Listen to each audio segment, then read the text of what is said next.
Bien-aimés dans le Seigneur, soyez les bienvenus sur notre plateforme Istus. Istus, qui signifie Jésus-Christ, Fils de Dieu, oint pour sauver, est une œuvre d'évangélisation. Que cette plateforme soit pour vous une source d'édification, d'espérance et de transformation par la puissance de la parole de Dieu. Nous vous souhaitons une excellente écoute de la parole de Dieu. Alléluia. Je veux bénir en ce jour quelqu'un qui m'entend, quelqu'un qui m'écoute, quelle que soit la distance, le lieu où tu te trouves, que la grâce de Dieu te localise, que le Seigneur te localise et qu'il apporte un miracle dans ta vie, que le Seigneur fasse quelque chose de nouveau dans ta vie. Alléluia. Un cantique me vient à cœur de l'ensemble, chante ce cantique. Je ne peux imaginer combien ça coûterait. À la croix, il a pris ma place. Un Dieu s'est donné. Je ne peux imaginer combien ça coûterait. À la croix, il a pris ma place. Jésus s'est donné. Il a pris ma place. Il a pris ma place. Il a pris ma place. Il a pris ma place. Dieu est fidèle. Fidèle. Dieu est fidèle. Fidèle. Mon Jésus est fidèle. Mon Jésus est fidèle. Mon Jésus est fidèle. Mon Jésus est fidèle. Il est fidèle. Fidèle comme à la route. Il est fidèle. Oh, fidèle. Mon Jésus est fidèle. Jésus. Mon Jésus est fidèle. Mon Jésus est fidèle. Mon Jésus est fidèle. Alléluia. J'avais envie de chanter ce cantique et j'espère que ce cantique va faire du bien à quelqu'un. Alléluia. Nous allons prendre notre Bible dans le livre de Exode 34, le verset 1 à 3 et le verset 19. Nous allons nous tenir debout et faire la lecture en signe du respect de la parole de Dieu. Nous allons nous tenir levés ensemble debout pour faire la lecture de la parole de Dieu. Je lis. Exode 34, verset 1 à 3. L'Éternel dit à Moïse, taille 2 tables de pierre comme les premières, et j'y écrirai les paroles qui étaient sur les premières tables que tu as brisées. Sois prêt demain matin, et tu monteras dès le matin sur la montagne de Sinaï. Tu te présenteras là devant moi sur le sommet de la montagne, que personne ne monte avec toi, et que personne ne paraisse sur toute la montagne. Le verset 19. Tout premier-né m'appartient, même tout mâle premier-né de ton bétail, soit de gros, soit de menu bétail. Alléluia. Nous allons prier pour la parole. Prions. Seigneur, je te bénis, je te rends grâce de ce que tu bénis ta parole. Et que notre Dieu, moi qui suis cendre et poussière, tu m'utilises, tu mets ta parole dans ma bouche, afin que cette parole, notre Dieu, aille avec puissance et autorité et toucher la vie de quelqu'un en ce jour. Dans le nom de Jésus-Christ. Amen. Et si je devais donner un thème à ce message qui découle de ce passage, c'est Dieu veut renouveler son alliance avec toi. Répète après moi. Dieu veut renouveler son alliance avec toi. Alléluia. Alléluia. 5 éléments ce jour vont nous permettre de comprendre le contexte et le but de ce message. Tiens-toi prêt, bien-aimé. le premier point que nous allons voir, c'est le contexte des tables qui ont été brisées. Alléluia. Pour comprendre Exode 32, il faut revenir quelques chapitres en arrière. Alors, Dieu avait délivré Israël de l'Égypte, ça nous le savons tous. Il avait manifesté sa puissance devant Pharaon, ouvert la mer Rouge et conduit son peuple dans le désert. Alléluia. Puis Dieu appela Moïse sur la montagne de Sinaï et lui donna les tables de la loi. Mais pendant que Moïse était sur la montagne, le peuple se détourna de Dieu. Alléluia. Vous pouvez voir cela en Exode chapitre 32, versets 1 à 4. Bien-aimé, le peuple demanda à Aaron de fabriquer un veau d'or. Israël venait de voir la puissance de Dieu, mais il commença pourtant à adorer une idole. Lorsque Moïse descendit de la montagne et vit le peuple dans l'idolâtrie, Moïse jeta les tables qu'il avait en main et les brisa au pied de la montagne. Vous verrez cela en Exode 19. Les tables ont été brisées à cause du péché du peuple. Alléluia. Mais voici la bonne nouvelle. Bien-aimé, Dieu ne s'est pas arrêté à la première version de l'histoire. Mais Dieu dit à Moïse, taille 2 tables de pierre comme les premières. Alléluia. Bien-aimé, ce que l'homme a détruit, Dieu peut le restaurer. Je ne sais pas ce que tu as détruit par le péché, ta désobéissance, par l'idolâtrie. Mais le Seigneur est capable de les restaurer. Et à l'instant même, ta vie est restaurée au nom de Jésus. Ce qui a été brisé dans ta vie à cause du péché est restauré même au nom de Jésus à l'instant. Dans le nom puissant de Jésus-Christ. Alléluia. Bien-aimé, une alliance brisée ne signifie pas nécessairement une destinée terminée. Une chute ne signifie pas que Dieu a abandonné quelqu'un. Je ne sais pas dans quelle situation tu te trouves.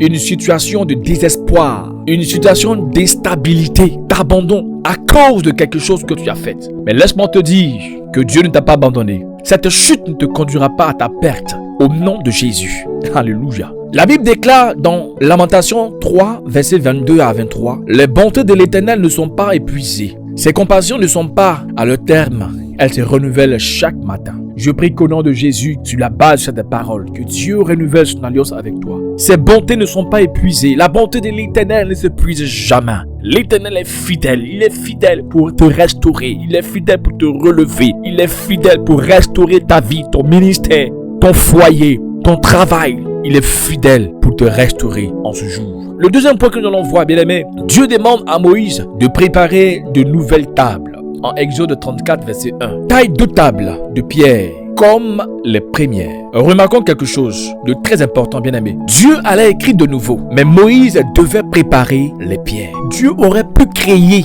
les nouvelles tables miraculeusement, mais il demanda à Moïse de participer au processus. Ce qui signifierait que Dieu fait sa part, mais nous devons également aussi faire notre part. Tu veux une restauration, prépare ton cœur.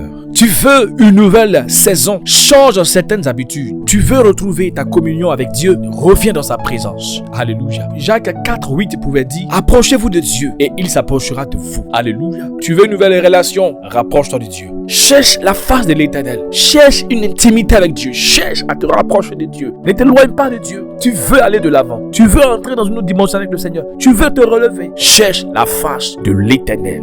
Alléluia. Dieu veut écrire quelque chose de nouveau dans ta vie, bien-aimé. Mais il veut d'abord que tu lui présentes un cœur disponible.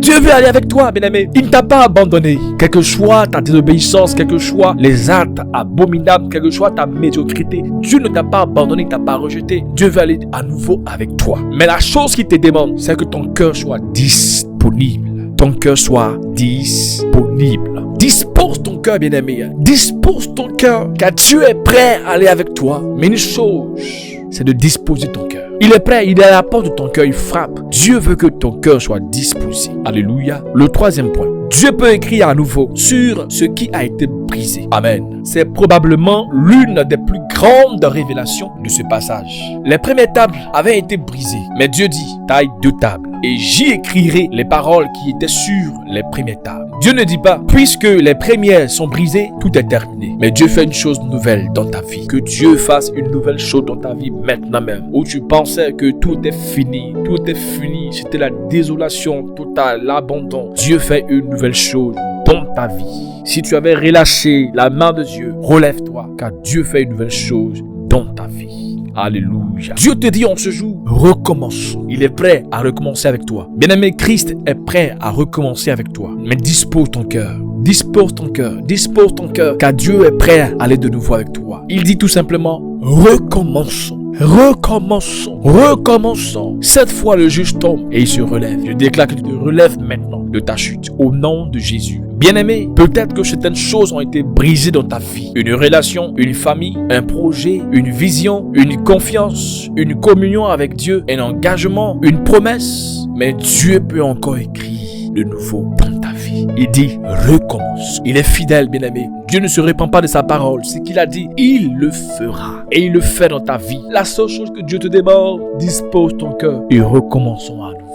Alléluia. En Joël 2,25, il dit, je vous remplacerai les années qu'ont dévoré la sauterelle. Je ne sais pas ce que les sauterelles ont dévoré dans ta vie. Je ne sais pas ce que les démons ont détruit dans ta vie. Je ne sais pas ce que le péché a renversé dans ta vie. Mais le Seigneur est prêt à remplacer ce qu'ont dévoré les sauterelles. Au nom de Jésus, il remplace maintenant cela. Il remplace cela. Il remplace dans ta vie ce qui a été dévoré, ce qui a été remplacé, ce qui a été détruit, ce qui a été anéanti au nom de Jésus. Alléluia. Je déclare maintenant à l'instant même, là où tu te trouves maintenant même, que l'Esprit de Dieu te touche et qu'il restaure ta vie, qu'il remplace ce que les sauterelles ont dévoré dans ta vie au nom de Jésus. Alléluia. Ce que Dieu restaure n'est pas toujours identique à ce qui existait auparavant. Mais Dieu peut donner une nouvelle dimension à ce qui semblait perdu. Alléluia. Bien-aimé, le quatrième point. Dieu demande à Moïse de monter seul. Est-ce que vous savez pourquoi Dieu demande cela? Nous allons ensemble savoir. Dans le livre de Exode 34, versets 2 à 3, il dit, sois prêt demain matin et tu monteras dès le matin sur la montagne de Sinaï. Que personne ne monte avec toi. Bien-aimé, Dieu te demande de monter seul. Dis à ton voisin, monte seul. Dis-lui très bien, monte seul. Dieu veut que tu montes seul. Bien-aimé, écoute très bien ce que je vais te dire. Dieu dit à Moïse, monte seul. Et cette parole t'est adressée en ce jour. Monte seul. Dieu t'appelle à monter, mais il te dit, monte seul. Monte seul. Pourquoi Dieu demande-t-il à Moïse de monter seul? Parce qu'il existe des moments dans la vie où Dieu veut nous parler personnellement. Il arrive des moments dans la vie où Dieu veut te parler de toi à lui. Il veut te croiser face à face, vous deux, dans une intimité. Dieu veut te parler seul à seul. Il veut te parler. Il veut une intimité personnelle avec lui. Dieu veut te rencontrer. Dieu veut parler à Moïse et il lui dit, monte, monte. Non seulement monte pour le matin, mais monte seul. Et quand tu montes seul, qu'il n'y ait personne avec toi. Il y a des moments pour être avec des frères et sœurs en prière. Tu dois savoir que dans la vie spirituelle, il y a des moments où Dieu veut te voir seul. Tu as assez prié avec tes frères, tu as assez prié avec ton pasteur, mais Dieu veut que tu te détaches et que tu sois seul avec lui. Il veut parler avec toi, il veut échanger avec toi. Dieu veut échanger avec toi. Dieu veut réécrire ton histoire. Dieu veut réécrire ta destinée. Mais une condition, que tu sois seul. Une condition, que tu sois seul. Dieu veut te parler seul. Matthieu 6, verset 6 dit ceci. Mais quand tu pries, entre dans ta chambre, ferme la porte et prie ton Dieu qui est là dans le lieu secret. Alléluia. L'intimité. Dieu cherche des personnes qui veulent le rencontrer seul à seul. Dieu cherche des personnes qui veulent aller dans une autre dimension avec lui. Dieu cherche ces personnes-là. Il veut te rencontrer seul dans une intimité. Tu aspires à une dimension spirituelle. Le moment est arrivé où Dieu te dit, entre seul. À une intimité. Recommençons. Monte à la montagne. Seul. Dieu veut te voir seul. Il te faut de la profondeur avec le Seigneur. Il te faut de la profondeur. Jésus se retirait seul. Quand Jésus était avec ses disciples, arrivé à une certaine heure, il se retirait de ses disciples et il priait seul. Il recherchait seul la face de Dieu. La plupart des victoires publiques de Jésus étaient préparées seules. Dans la prière, dans la consécration. La plupart des miracles de Jésus qui étaient réalisés en public ont été préparés seuls. Dans une profonde intimité avec Dieu, avec le Saint-Esprit, avec Dieu. Tu veux avoir un ministère puissant. Tu veux dégager de l'onction. Tu veux que ton ministère impacte des vies, des nations et une profonde intimité avec le Seigneur. Dieu veut te voir seul, seul. Alléluia. Avant de parler aux hommes, apprends à écouter Dieu. Je parle à quelqu'un qui sait Dieu. Apprends à expérimenter Dieu. Que Dieu aiguise ton entendement, ton oreille spirituelle. Que Dieu aiguise ton oreille spirituelle. Que Dieu t'amène à l'écouter. Aie une oreille sensible à la voix de l'esprit. Il y a des dimensions dans lesquelles tu veux partir, des dimensions dans lesquelles tu veux migrer. Aie une oreille attentive. Le 5e point et le dernier point. Sois prêt demain matin. Cette parole est très forte, bien-aimé. Mais Dieu dit, sois prêt demain matin. Dis à ton voisin, sois prêt demain matin. Sois prêt demain matin. Bien-aimé, cela signifie que Moïse était préparé. La rencontre avec Dieu n'était pas quelque chose de banal. Je parle toujours à tous ceux qui aspirent au ministère. Plus tu grandis, plus ta relation avec le Seigneur est profonde. C'est pourquoi la rencontre avec le Seigneur n'est pas banale. Je te le dis, il faut se préparer pour rencontrer le Seigneur. Alléluia. Tu veux voir la gloire de Dieu? Rentre dans un moment de jeûne et prière. Au moins 7 jours de jeûne et prière. Une rencontre avec le Seigneur. 7 jours. Méditation, prière, méditation, prière, prière, prière, prière, prière, méditation. Tu veux voir la gloire de Dieu? Tu veux que Dieu fasse quelque chose dans ta vie? Alors entre dans une intimité avec le Seigneur. Dieu veut te voir seul avec lui. Une rencontre avec Dieu.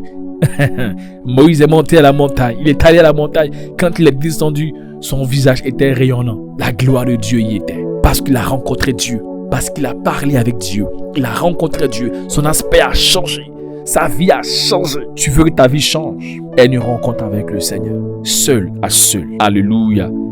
La rencontre avec Dieu n'est pas une rencontre banale. La vie chrétienne n'est pas un jeu. On ne rentre pas dans la présence de Dieu de façon banale, avec un esprit d'amusement. Et lorsque tu le rencontres, ta vie n'est plus la même. Ta vie change. Ta vie change. Ta vie est transformée. Tu veux voir ta famille rayonner. Tu veux voir ton travail rayonner. Tu veux voir les aspects de ta vie rayonner. Entre dans une intimité avec le Seigneur. Les moments de jeûne et prière ne sont pas que réservés aux hommes de Dieu. Nous sommes tous des chrétiens. Et un chrétien a pour défaut d'avoir une relation, une intimité avec son Père, avec son Dieu. Je t'appelle à une intimité personnelle avec le Seigneur, une intimité profonde avec ton Dieu. Recommence. Tu as chuté, recommence. Relève-toi, recommence. Tu as reconnu tes temps, relève-toi, recommence. Viens à Dieu. Sois prêt, comme il a dit à Moïse, sois prêt, prépare-toi et viens, tout en sachant que tu vas à la rencontre de ton maître. Et lorsque tu sortiras de cette rencontre, de cette intimité, ta vie ne sera plus jamais la même. Les gens diront, mais son visage a changé. Ah, sa vie a changé. Ah, mais il n'est plus la même personne. Ah, il n'est plus la même personne.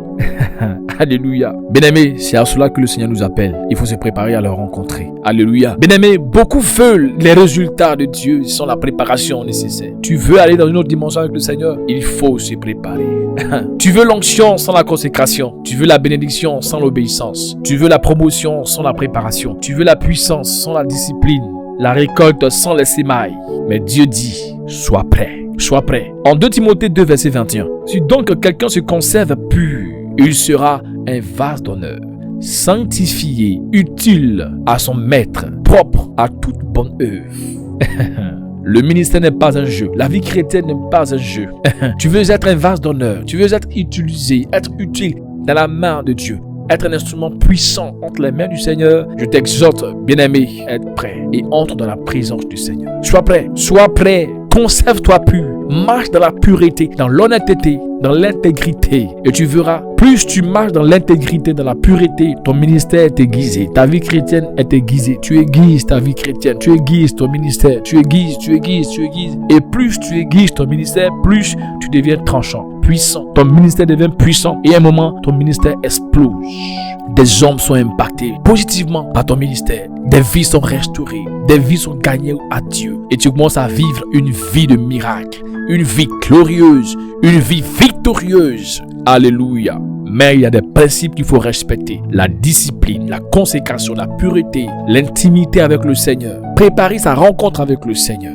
Alléluia. Bien-aimé, prépare-toi pour ce que Dieu veut faire. Tu ne sais pas encore ce à quoi Dieu t'a appelé. Entre dans une intimité avec le Seigneur et demande-lui. Pose-lui la question, Seigneur, tu m'as appelé pourquoi? Quelle est la cause ou quelle est la raison de ma présence sur la terre? Il te répondra. Dieu te dira ce à quoi il t'a appelé. Prépare-toi pour ce que Dieu veut faire avec toi, bien-aimé. Dieu t'a appelé à un grand ministère. Ne reste pas dans la bassesse.